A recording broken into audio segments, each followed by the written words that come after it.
आपका सवाल निकाह शुदा ज़िंदगी में जिस्मानी और जज्बाती नाहिमवारी से मुताल्लिक है, जो बहुत सी शादीशुदा ख़वातीन का असल मसला है, मगर अक्सर खामोशी में दबा रहता है। ये बात बिल्कुल वाज़ेह है, औरत की भी जिनसी ख्वाहिश, एहसास और जिस्मानी तस्कीन का हक़ इतना ही अहम है जितना मर्द का। मसीला, शौहर जल्दी फारिग हो जाता है, अर्ली इजैक्यूलेशन, और बीवी को क्लाइमैक्स, उरूज, ऑर्गेज़म तक नहीं पहुंचा पाता, जिससे औरत जिस्मानी, ज़हनी और जज्बाती तकलीफ़ में रहती है। आप क्या कर सकती हैं? तालीम, समझदारी और इज़्ज़त के साथ। मसला, शौहर जल्दी फारिग हो जाता है, अर्ली इजैक्यूलेशन, और बीवी को क्लाइमैक्स, उरूज, ऑर्गेज़म तक नहीं पहुंचा पाता, जिससे औरत जिस्मानी, ज़हनी और जज्बाती तकलीफ़ में रहती है। आप क्या कर सकती हैं? तालीम, समझदारी और इज़्ज़त के साथ। वेन, मोहब्बत से बात करें, खामोश न रहें। शौहर से गुस्सा या तंज से नहीं, बल्कि नरमी और एतमाद से बात करें। मिसाल, मुझे तुमसे मोहब्बत है, लेकिन मैं चाहती हूँ कि हमारा ताल्लुक़ दोनों के लिए मुकम्मल और खुशगवार हो। अक्सर मर्दों को एहसास ही नहीं होता कि औरत मुकम्मल तौर पर मुतमईन नहीं हुई। 2. पेशगी मोहब्बत, फोरप्ले बढ़वाएं।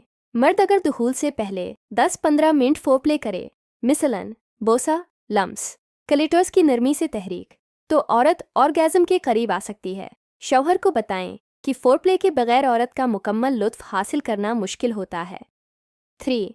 क्लिटोरिस की तहरीक, औरत की लज्जत का मरकज़ क्लिटोरिस है, न कि सिर्फ दुखूल।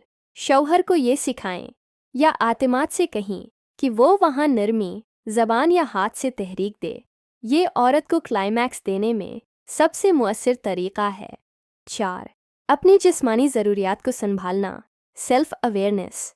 अगर शौहर बहुत जल्द फारिग हो जाता है, तो कुछ औरतें खुद स्टिमुलेशन, मिसलन हाथ या वाइब्रेटर, से क्लाइमैक्स तक पहुंचती हैं, मगर ये सिर्फ शौहर की इजाज़त और रज़ामंदी से होना चाहिए, और सिर्फ निकाह के दायरे में। 5. इलाज और रहनुमाई की तरगीब दें। अगर शौहर का अर्ली डिस्चार्ज एक मुस्तकिल मसला है, तो ये तिबी, मेडिकल मसला भी हो सकता है, जिसका इलाज मुमकिन है। डॉक्टर से मशूरा, हर्बल इलाज या कॉग्निटिव टेक्निक्स मदद कर सकती हैं। इस्लामी उसूल, इस्लाम में औरत को मुकम्मल जिस्मानी तस्कीन का हक़ दिया गया है। हज़रत अब्दुल्ला बिन उम्र से मरवी है कि औरत के हक़ में से ये भी है कि शौहर उसे भी तस्कीन दे जैसे वो खुद लेता है। फ़िक़्ह इस्लामी व संत रसूल। क्या गलत ना करें, किसी और मर्द से बात करना, गुनाह की तरफ जाना या खुद को सज़ा देना, ये गलत रास्ते हैं। शर्म या खामोशी से बर्दाश्त करना, ये भी नुकसानदेह है। खलासा, अपने शौहर से नरमी और आतिमाद से बात करें। फोरप्ले, क्लिटोरल स्टिमुलेशन और इमोशनल कनेक्शन पर जोर दें। तिबी या ज़हनी इलाज की तरफ रहनुमाई करें। किसी हराम या गैर अखलाकी रास्ते पर न जाएं। हल शरीयत और शूर में मौजूद है।